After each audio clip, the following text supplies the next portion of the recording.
Hello there, I'm Mike Flanagan, coming to you from Spotify Studios in Los Angeles, and welcome to Director's Commentary. On each episode of this show, myself and a guest filmmaker will watch a movie together and offer you, the listeners, a chance to watch along with us as we talk about the film, what went into making it, and anything else that may come up along the way. So make sure you've got the movie queued up, your snacks are at the ready, and we'll let you know when it's time to hit play so we can all watch together. My guest today is an author, producer, screenwriter, director, and the founder of the production company Night Platform. He has adapted Stephen King for the big screen, adapted H.P. Lovecraft for Guillermo del Toro, and been praised by Quentin Tarantino, among others. He's written 3 novels and made several music videos. His debut feature, which we will be watching in Act 2, is one of the few movies to have thoroughly frightened me as an adult. Please welcome to the show, Keith Thomas.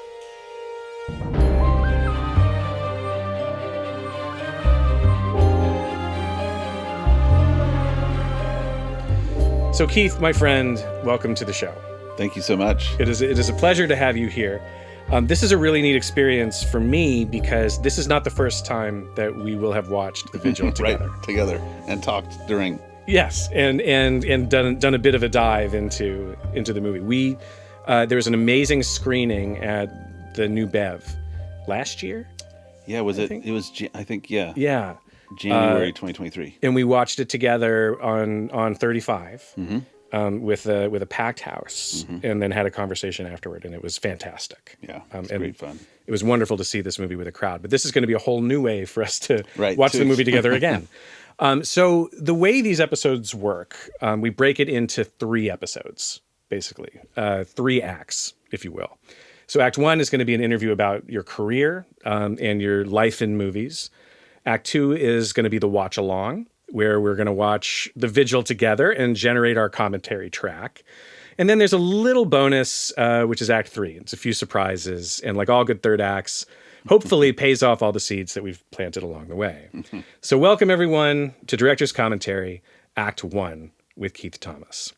So my first question for you. What traumatic incident in your life pushed you into film? Which is to say, give me the elevator pitch of your origin story. Right. Dropped on my head too many times as a child. You know, it's interesting. Growing up, I did not really have a desire to be a filmmaker. Okay. It wasn't something that I said that's the end goal. What did you want to do? I wanted to be a doctor.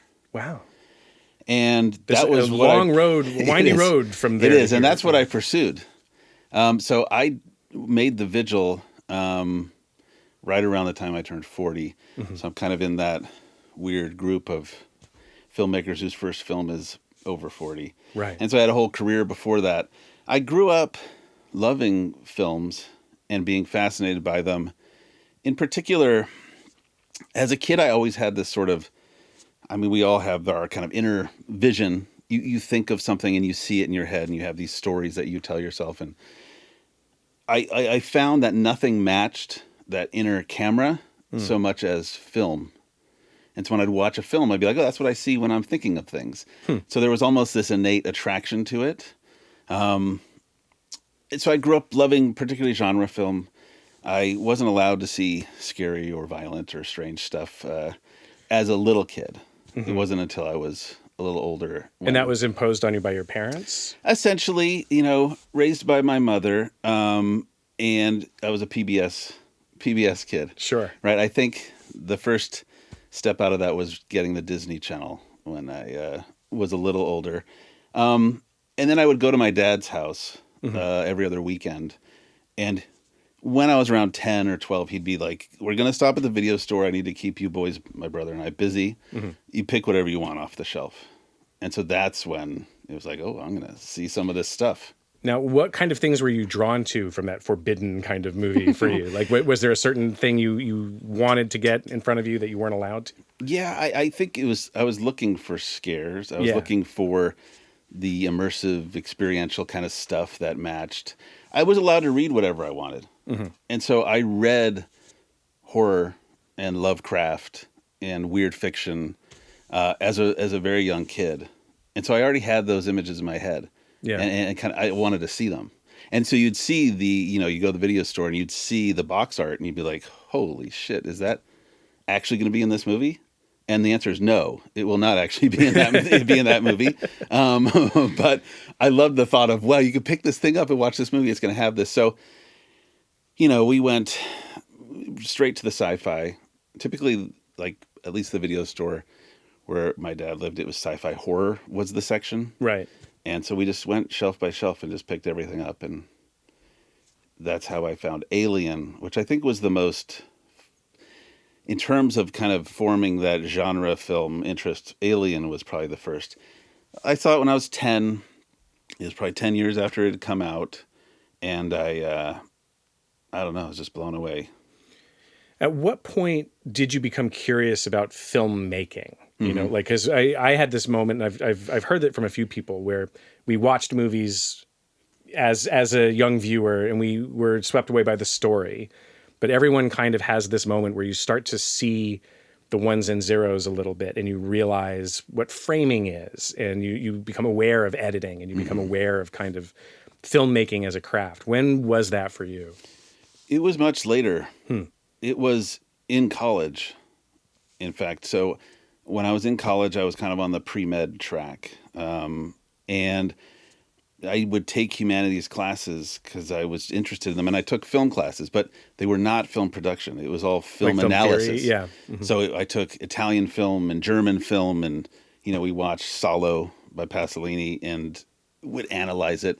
Or The Conformist was a big one. And you'd analyze these shots and analyze the colors and the themes, not aware of the production per se. It was more of like what this movie means. But it was during that process that I started to look at editing, and I started to look at how these things are actually put together. Even then, I really appreciated them, but I didn't have any interest in making one. It wasn't until after college, and when I was kind of much more like ensconced in a career doing research in a hospital, that I was writing. For me, it was always kind of the written word first. So I had read short stories as a kid and the novels. And to this day, I think my primary love is writing and reading, literature, fiction, whatever. I was writing, and some of the work that I had written had been seen by folks in Hollywood. And someone had suggested to me to write a screenplay. Because we mentioned this in your introduction. You weren't here when we recorded it, right. So you haven't heard what we've said about you. You've written 4 novels. I have. Yes. So when did that start for you? Yes. So that started quite early. In high school, I started publishing poetry, and I published poetry throughout college, all under pseudonyms. Because for me, it's probably why I live in Denver, and I don't have any interest in necessarily being recognized for me and my name, and it's just the work. So I have 4 published novels, essentially. There are many, many more that I have published that are not under my name. Wow. So there's a ton out there, and I've never publicly spoken about them. Can you list them all for me? No, I'm kidding. I like them to live on their own. Yeah. And they live and die on their own. That's fascinating to me. So it doesn't, that doesn't pull at you on an ego level, that the work is what speaks for itself. The work. Yeah, which is, again, part of it is, I was in college in the late 90s, and deconstructionism was a thing. And for me, the whole concept of the death of the author, i.e. the author and the author's backstory, aren't important. It's the work that stands. I don't know. I liked that theory. And so when I started writing, that was kind of how I went into it. So I wrote poetry, and then I started writing short fiction. I had stuff in like McSweeney's, and again, under random names that I would make up for various things. And none of them were connected either. So there's some I don't even remember what they are. You have books out there that you're not sure if you remember if not they're yours. Books, but like short stories and things that are out there. Again, these are tiny, published in like obscure literary journals and things like that. which I just loved. But anyway, yeah. Then I started writing novels. You write a short story. That short story gets longer. Yeah. It becomes a novel. I wrote my first novel in 2003, and I thought, okay, I'm going to get this published. And I was wrong. It doesn't quite work like that. You just write it and it gets published.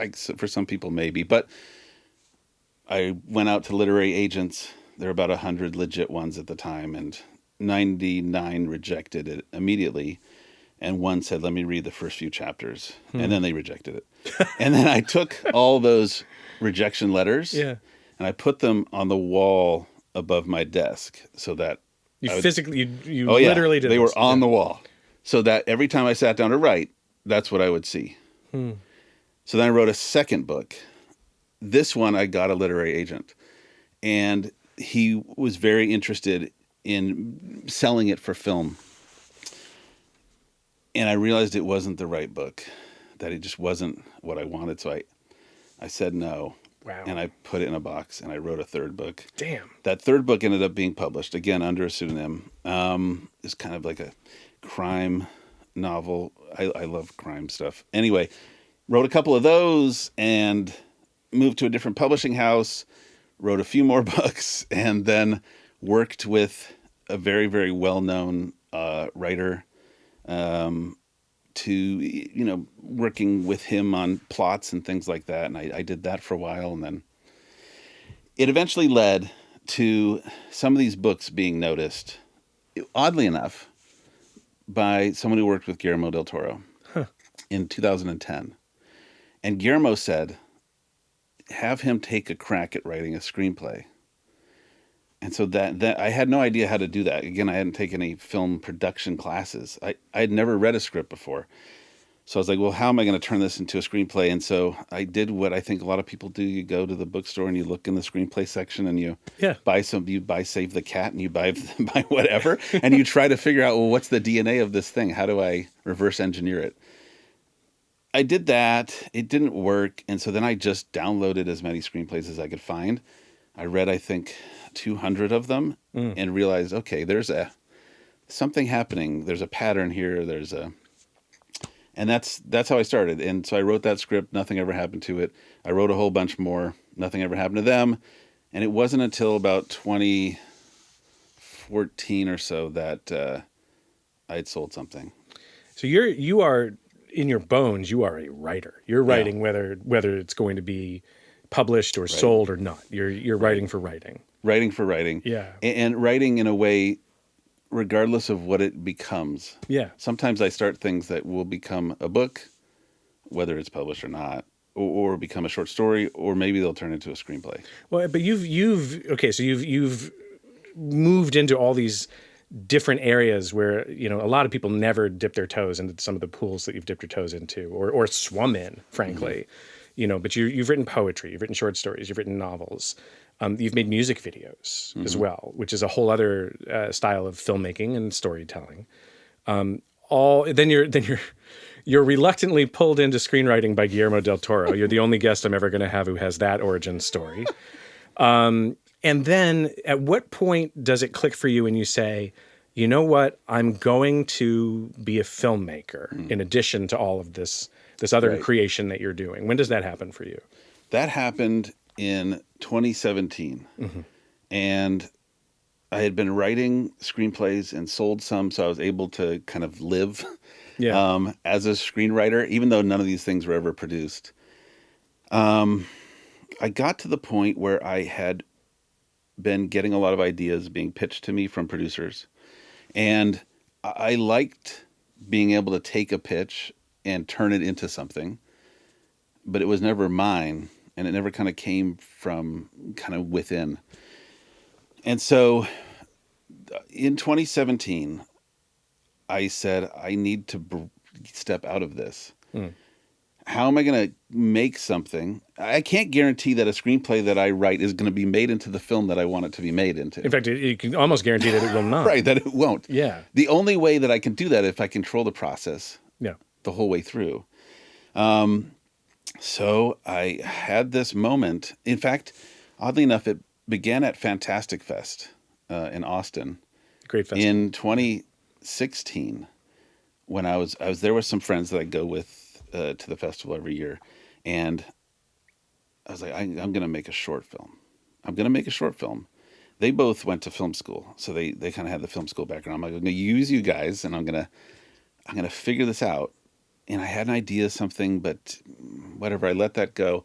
And it was in 2017 that I talked to my wife, and I was like, I'm going to ask you if I can use our savings for me to make a short film, for me to prove myself to these people who need me to prove myself so that I can make a film, so I can see one of these things all the way through.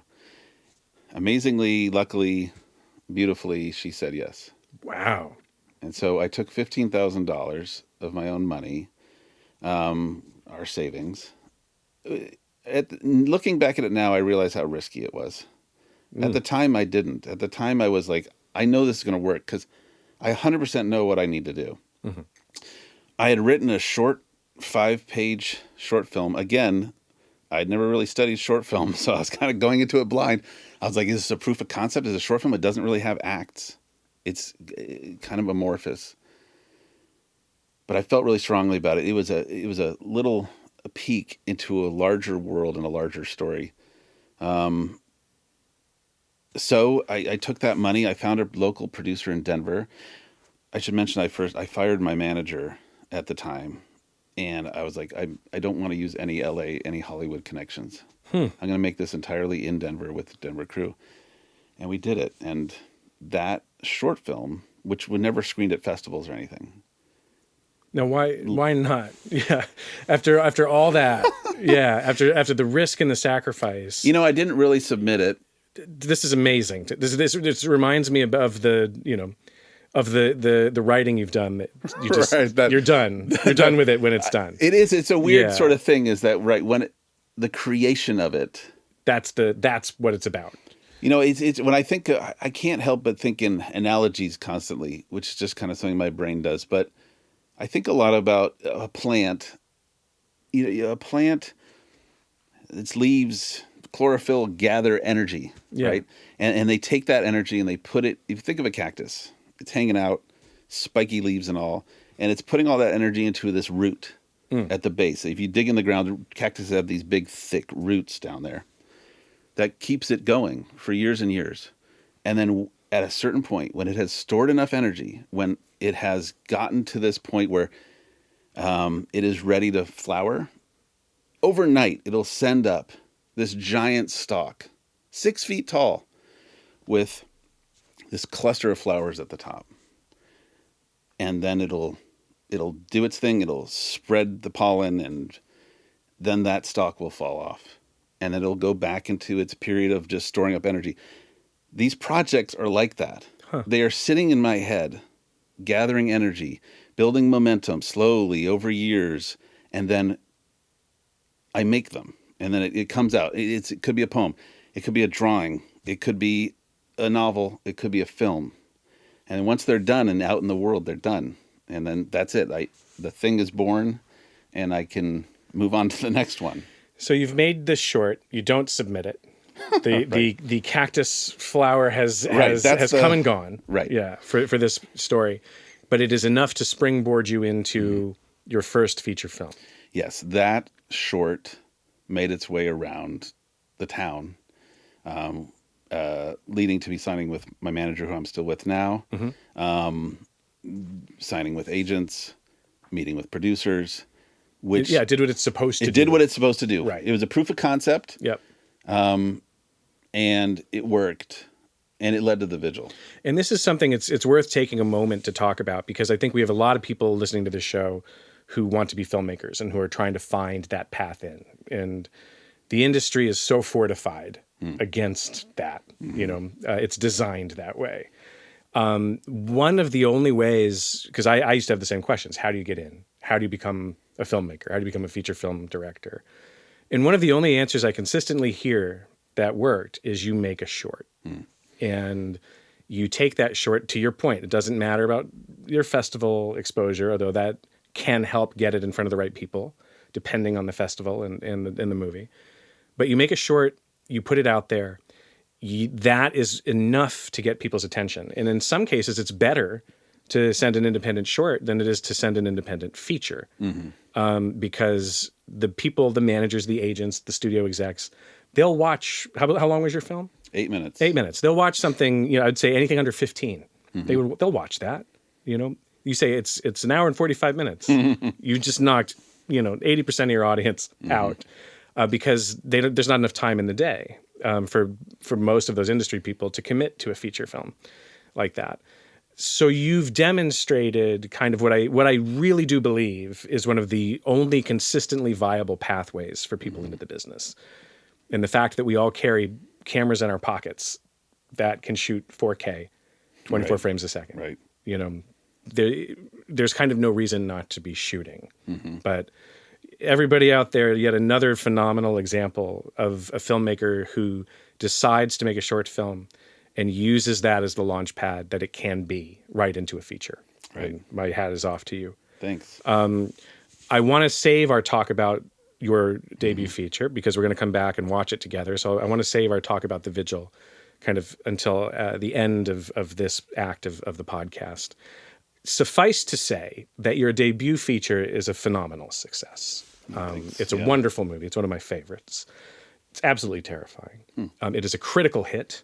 And remains a deeply popular film that's gotten the attention, of course, of the industry at large and of major filmmakers. Quentin Tarantino trumpets his praise for this film. So I'd love to kind of come back to the details of how you made it. Sure. And pick you up in your career trajectory where you've finished your debut feature. It's gone, I think, as well as a debut feature goes. Where are you then? As this cactus, right. Who's now released this incredible right. floral stalk. Thing. Yeah. Where are you as the Vigil wraps up and its flower stalk, falls off for you? Where are you then? Yeah, I think the whole process post-Vigil was an interesting one in that when we made it, we had no idea what was going to happen. And it wasn't until it got into TIFF and then premiered that all of a sudden people paid attention. My agents, at the time, I didn't even tell them I made the movie because I knew they were going to say why. So I didn't tell them. You didn't tell your agents that you made a feature film? No, I didn't. I went to New York and I made the movie. And I came back and I showed it to them and they were kind of like, Yeah, that was the reaction. Are they still your agents now? They are not. Okay, I was going to say. They are not my agents. Yeah. But then when it got into TIFF, all of a sudden there was excitement, and all of a sudden people were like, well, hey, this is something. Yeah. And then afterwards, after it premiered, there was the whole roller coaster ride of, hey, Keith, come out to LA. Hey, Keith, we've got meetings set up. What's next? Yep. Read this. Do you want to adapt this? Take a look at that. And the book opens. All of a sudden, the book that you've heard these rumors about, the book of IP and material. Yeah, the projects. The projects. Yeah. That is a weird moment, isn't it? When suddenly, it's a very weird moment. Here it is. Here are all the things out there. And half of it was me looking through these lists being like, what, really that? Not that it was offered to me. Right. It's just like I'm seeing something. I'm like, who's remaking that? Why would you remake that? Yeah, and it says who's attached or who's working on a script. Right. Yeah. And you're suddenly kind of let in. You've kind of fallen out of the illusion and you're in fully in the matrix. So that's what happened next. And it's a bewildering sort of moment because for me, I hadn't spent the time leading up to the Vigil or after thinking about what I do next and trying to navigate the waters in such a way to make it like I do this and then I do this and these are the perfect moves to get me that Marvel movie or whatever. That wasn't. Was that a goal for you? No, not at all. Okay. In fact, it was the opposite. I didn't want that. You didn't want to do the giant. I didn't want it. Yeah. I didn't want that. Honestly, after the Vigil, part of me was like, I had a lot of fun making that. That was I would like to do another one of those. That isn't necessarily what people want to hear. No, certainly not. And that's a great point to kind of also highlight. There is this bewildering storm that happens after some success because it's kind of one of two things. It's either that people only want you to do exactly what you just did, or they do not want you to do anything like what you just did. And it sounds like your experience was the latter in that. Yeah. Yeah. I mean, there's part of me at the time was like, okay, I don't think this is a good comp, but I'm just using it. That was my Evil Dead. Yeah. So now I do Evil Dead 2. Where I just a little bit more. Yeah. And I expand the vision. So that was one idea that I had that I think if I maybe left to my own devices potentially would have got, but you get swept up in it. You get swept up in it. Of course. And when you have people saying you should do this, or it's not even should, it's the more you could do this, you could do that you think, yeah, I could, absolutely. Let me throw my hat into these rings and see, and so, yeah, you dive in as I did.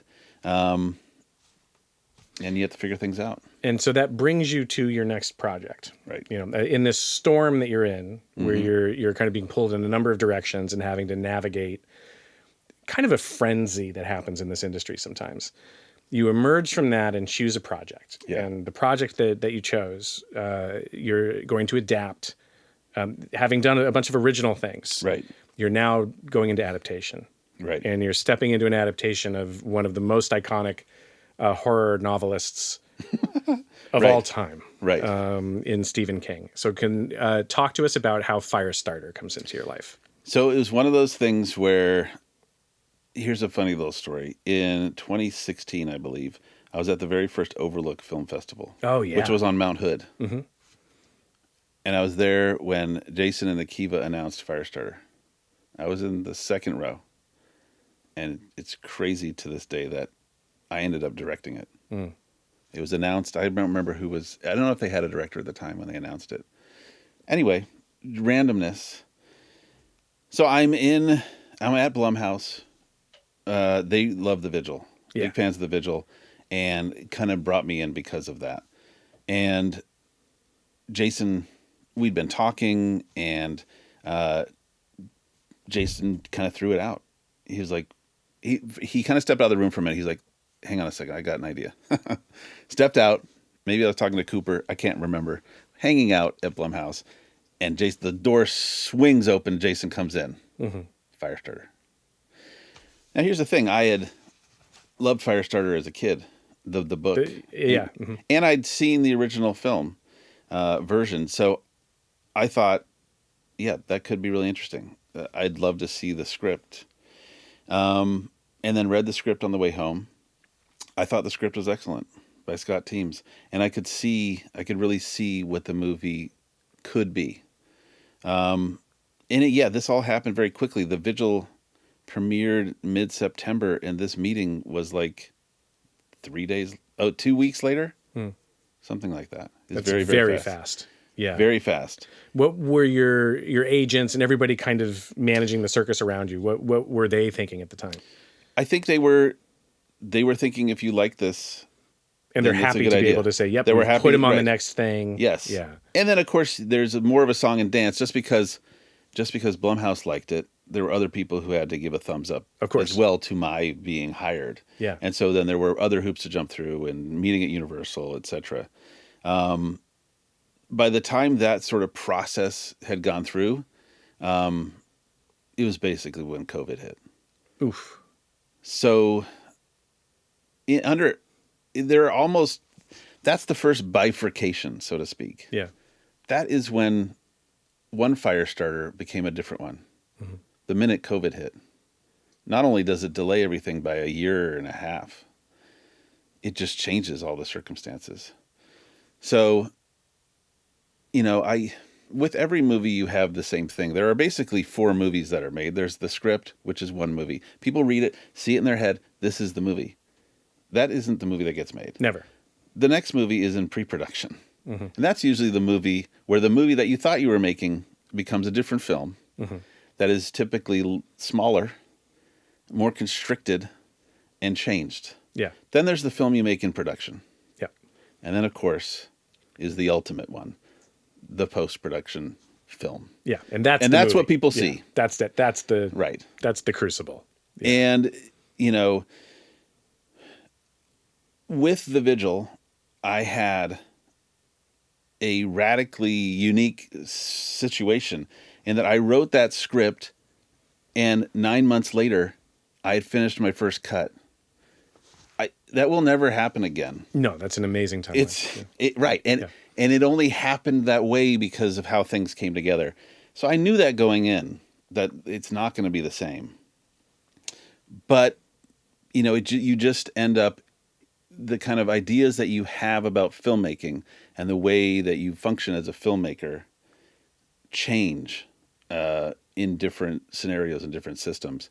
And so, let alone the COVID of it all, but Firestarter went through a real crucible, several of them, to be able to get to where, getting made and being released.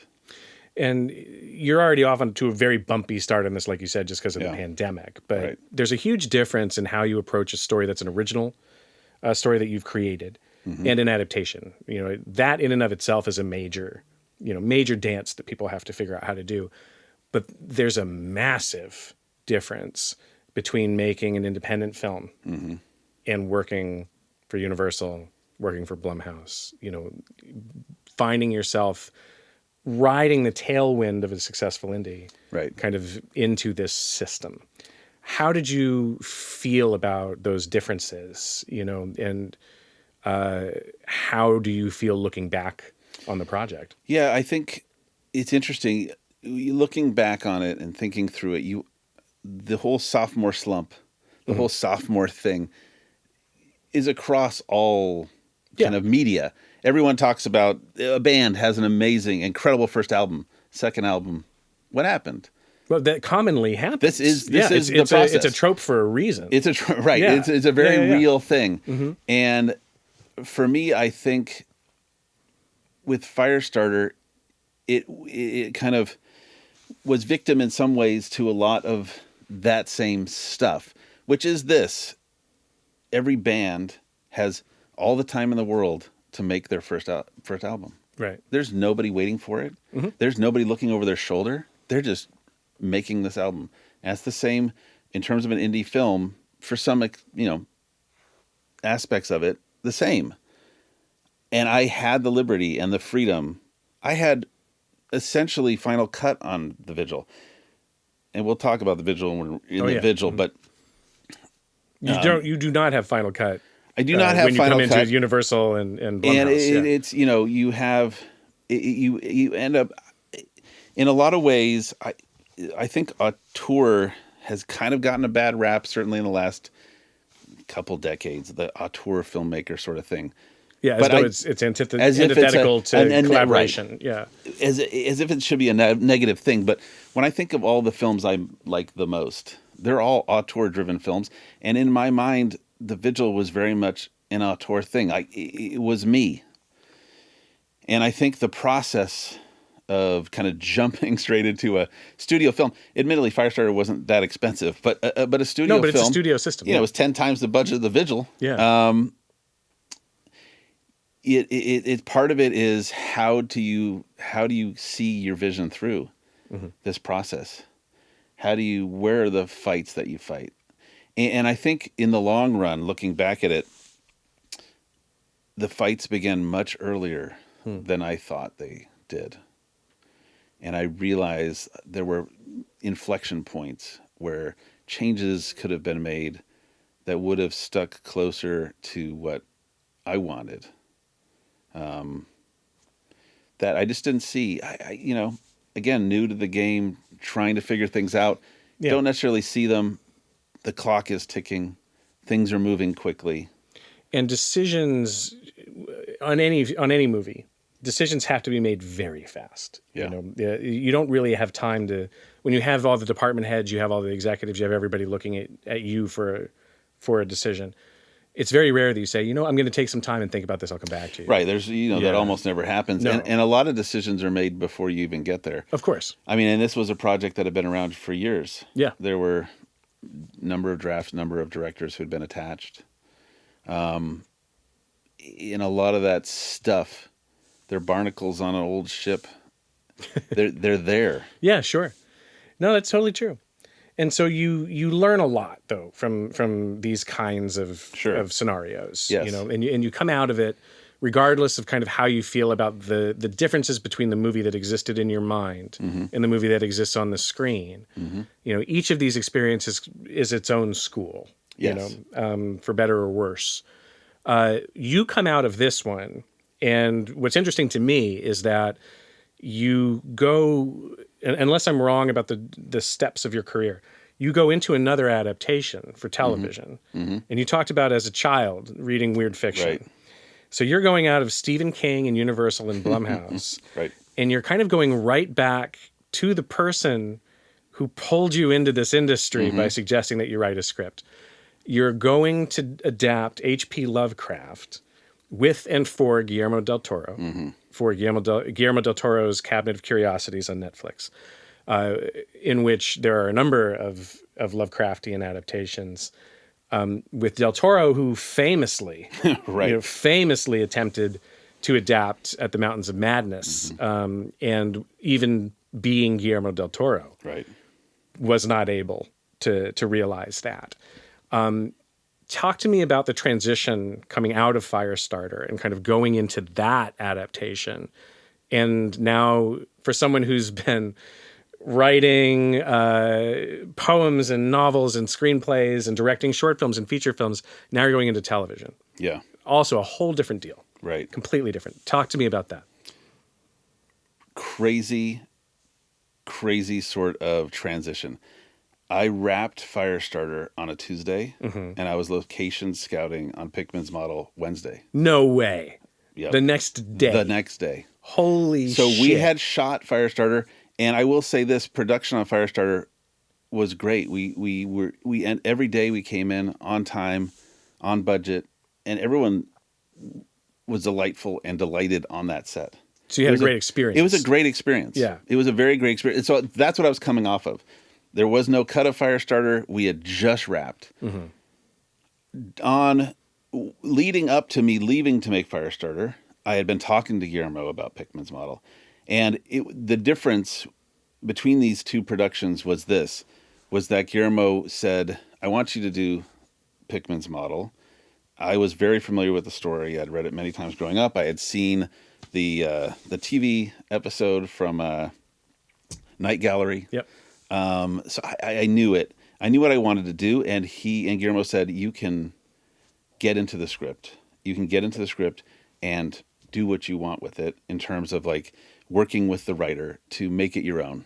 And so I had a lot of ideas. I came to it with a lot of ideas, and so while I was in production on Firestarter, the writer was working on the script for Pickman's model and kind of bringing it into where I wanted it to be. And then we get it, so then the Pickman's model, again, part of a series, it's a train that's making these stops with each episode, right? And you board the train, which has this crew that's kind of moving along with it. You're the next stop, but you're only there for a couple months, and then they move on. And of course, it's Guillermo's crew, people who've been with him since Mimic, like his diehard. Yeah, it's his people. His people. It's his machine.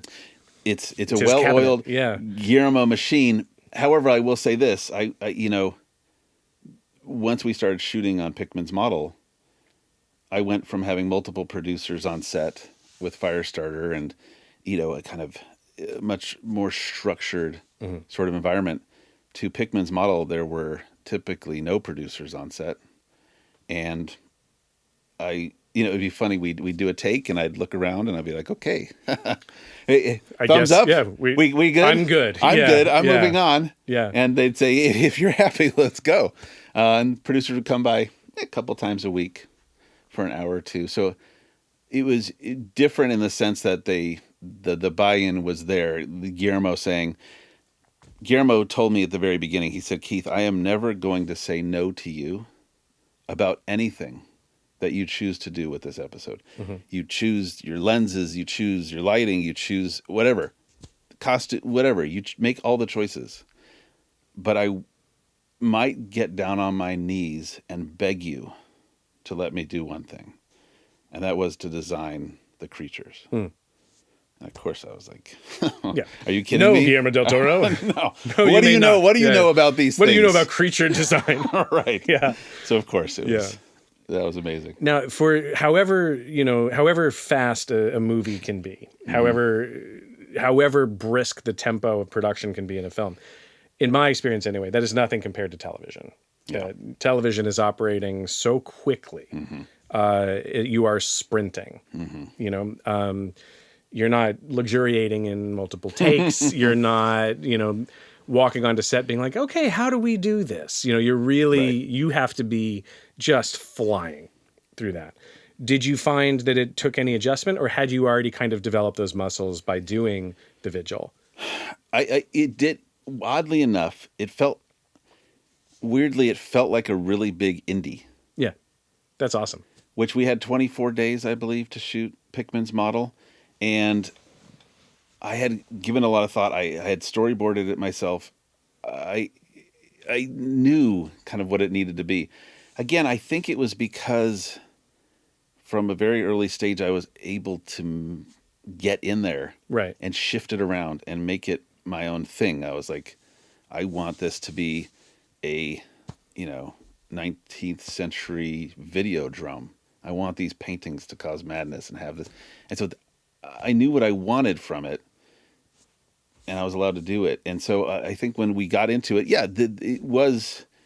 it definitely, thinking back over those 24 days, they were crazy fast. Like, it was, weirdly enough, the Vigil was 18 days. It felt longer than Pickman's model. Yeah. I think, again, it's that machine is moving. Yeah. Like, once it's begun, you can't stop it. Yeah. So where are you now in your career? How would you describe kind of where you sit today? And what do you think of this industry that you found yourself in?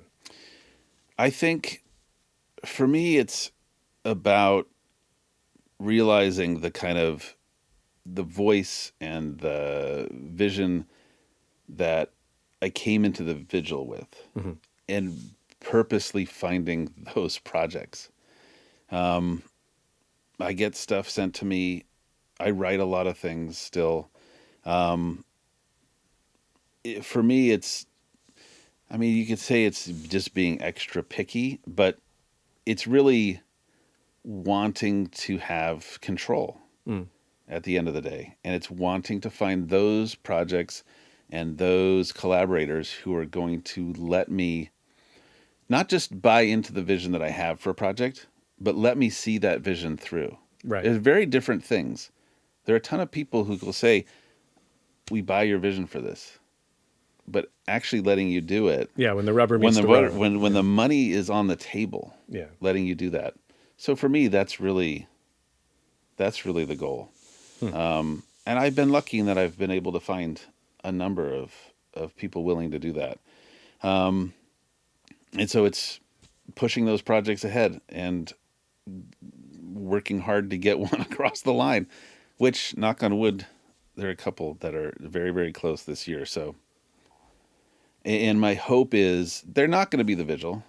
The Vigil is its own kind of unique thing. You already did that. I did that. Yep. They're not going to be Vigils.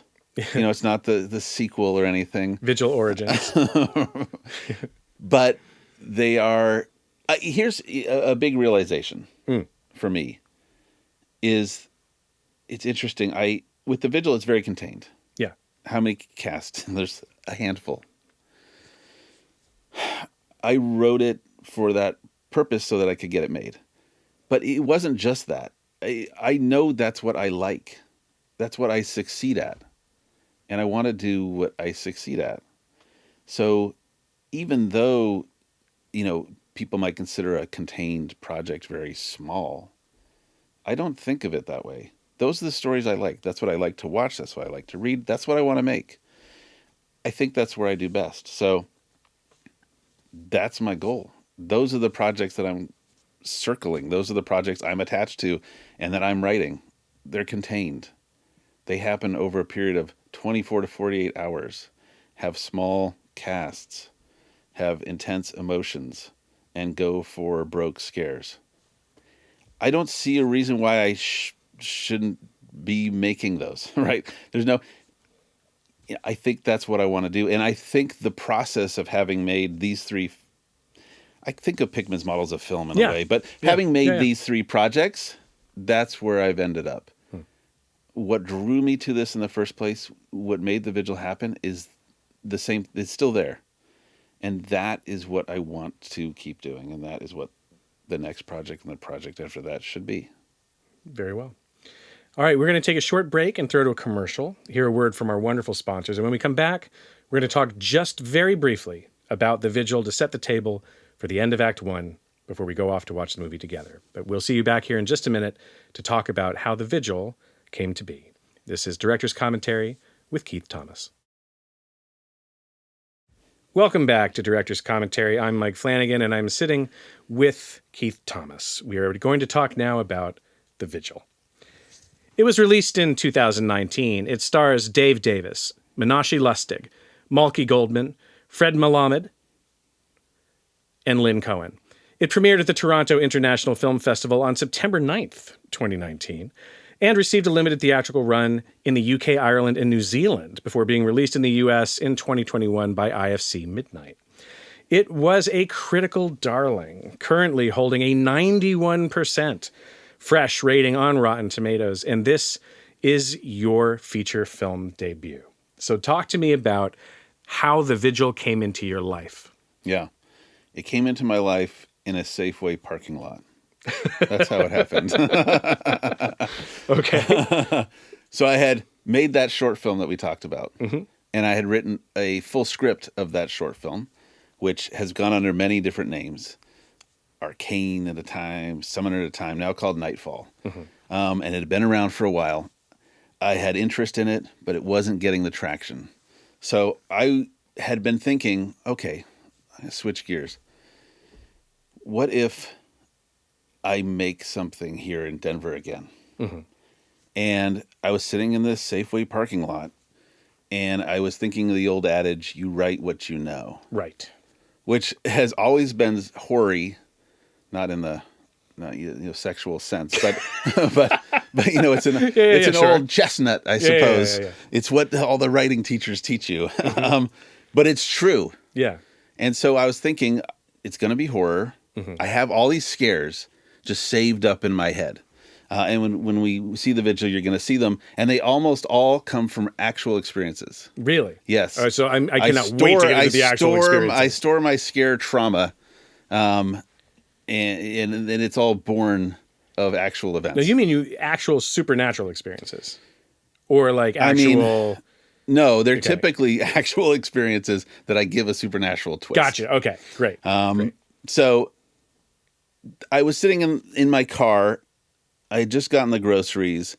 And I said, you know what I know? I know Jewish stuff. So there was a slight detour in my career. I had finished college, and I didn't go to medical school, but I ended up at a rabbinical school in New York City, where I studied theology and education for 2 years, and I got a master's degree. I realized as I was getting the degree that I was not a religious person.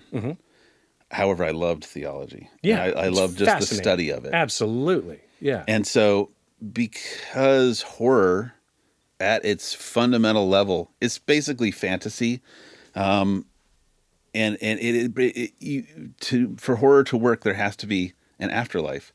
There aren't ghosts. Otherwise, it's a real short movie, right? Yeah. So I was like, I know Jewish theological stuff about the supernatural, which is a radically underserved thing in the genre. Radically, and that underserved. was when the light bulb went off. Yeah. What Jewish horror movies are there? Yeah. There were a few. The Possession, the Dybbuk box stuff, the ancient Gollum movies. But they were almost a lot of them made by non-Jews. In almost every Dybbuk box movie happens to a non-Jewish family. Right. So that they can learn about it. Right. They bring in the explainer. Yep. The the character who appears on a Zoom screen or walks in the house with a sandwich and says, "Oh, let me tell you what this is." Yeah. Where they explain Bagul or whatever. That's when you see the Jewish character. Right. Oh, that's a Dybbuk box. Let me tell you what that is. Let me tell you what that is, and then quickly exit the movie. So I thought, well, why don't we tell it from the Jewish perspective? Right. Why don't I make a truly Jewish horror film? The big trick was Jews are not typically, don't have many superstitions. Right. It's not a religion, and we can get into the details of it when we watch it, but it is not a religion that believes in hell. Right. So there are no demons and there is no devil. So the evil, the outside evil affecting the lives of us doesn't exist. Right. It's people who are evil. Yeah, so, it's of us. Right. So, a truly Jewish horror movie is more of a slasher film than it is supernatural. But there are little bits here and there. So I said, okay, that's what I'm going to do. And I happened to remember at the time that it's a very common thing that people do as a life cycle event is when somebody dies, particularly in the more orthodox or more religious side of things, someone needs to watch the body. The body cannot be left attended. In Judaism, you have to bury someone right away, like within 24 hours. They need to go on the ground. There are reasons for that. We can talk about it in the movie. But there is someone, a shomer, which just means watchman, someone who watches the body and protects it. So those are the two thoughts that I had in that Safeway parking lot. Truly Jewish movie. Yeah, your car, it's inspired thought process here. I'm picturing your car now with the cactus stalk growing out of the sunroof as this occurs for you. Bursting through the windshield. Yeah, bursting through the windshield. And so you go home, you start typing. You write your script. I did. Yes. And then how do you get it made? Who steps in to get the thing made with you? Yeah. It's interesting. On my last night, in preparation for this, I pulled up that script. Really? That very first one. Yes. Oh, cool. How was that for you? It was interesting to see it again. Sure. It was fascinating because so much of what's in the movie is still there. Yeah. It was there from the beginning. Almost every scare is the same. However, I intended to make it for a couple $100,000 with credit cards from friends in Denver. And it was set in the mountains in Denver with Denver does have a small ultra-Orthodox community, and it was going to be set with them. And I was going to find financing among people in Denver to make it. That is what I wrote. I went to my manager and said, hey, this is my plan. And he said, just give me a chance. Let me see if I can find somebody in LA who can make this. So I tweaked the script a little bit, took it out, and I got offers to sell the movie, but they would not let me make it. Some decent offers, but they wouldn't let me make it. And so I said, no, like that's the whole point here. That's why I made the short film. That's why I wrote this script. And then Kismet, or whatever you want to say, Antonio, my manager, said, there are these two guys, okay? A lot of the people consider them feral. That's the word bandied around. They are 26 years old, but they've made a bunch of movies, and they're Orthodox Jews. And so that is how I met Boulder Light, which is Rafi and JD. Yeah. They read the script, and they couldn't believe it. They could not believe that here was a horror screenplay that was so deeply Jewish that it was half Hebrew. Yeah.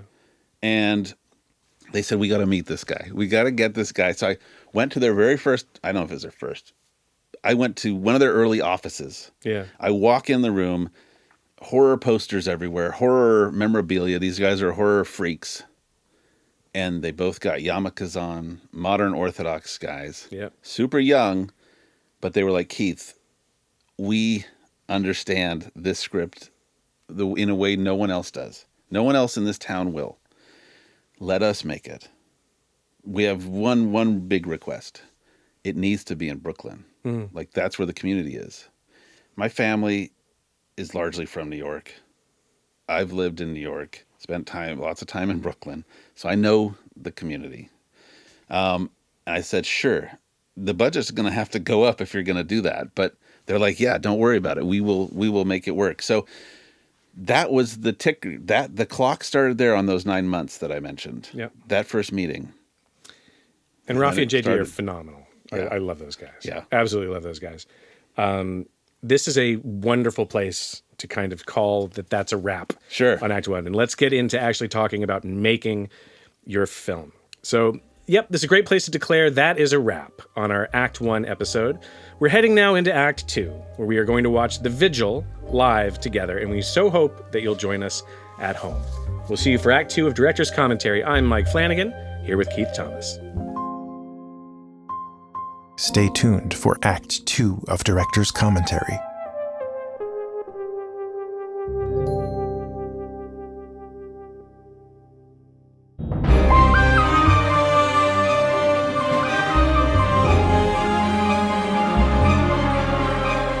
Director's Commentary is a SpectreVision Radio production recorded at Spotify Studios in downtown Los Angeles, California. Hosted by Mike Flanagan. Executive producers Mike Flanagan, Daniel Noah, and Jim Perry. Producers Lawrence Ingley, Stephen Demler, Mike Risley, and Elijah Wood. Associate producer Alexandra Magistro. On-set producer Christina Campagnola. Music by Morgan Whirlage. Edited and mixed by Graham Resnick. Art by Telepath. Director's Commentary is a production of SpectreVision Radio.